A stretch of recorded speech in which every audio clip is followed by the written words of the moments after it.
WaveSpeed AI is marketed as an ultra-fast AI platform for generating videos, images, avatars, and content at scale. But a real question is it actually something unique or just another AI content generator with flashy marketing?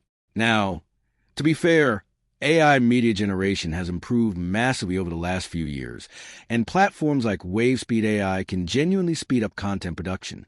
What it does well: very fast generation speeds. This is the biggest strength people consistently mention. WaveSpeed AI is heavily optimized for fast image and video generation. Huge model library.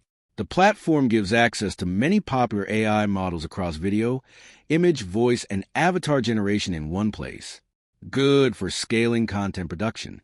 For creators running faceless channels, ad generation, or high-volume content workflows, the speed can genuinely save time. Where it falls short, a lot of the outputs can still feel generic.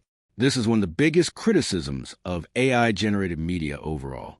The tools are powerful, but creativity still depends heavily on the prompts and editing. Not really revolutionary anymore.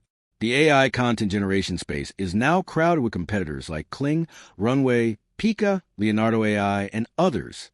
WaveSpeed's main differentiator is speed, not completely unique capabilities. So, is WaveSpeed AI just another content generator? WaveSpeed AI is not a fake platform. It appears to be a legitimate AI media generation system with genuinely strong speed and scaling capabilities. The issue is that the marketing can make it sound more revolutionary than it really is. Thanks for watching. Don't forget to like and subscribe for more videos.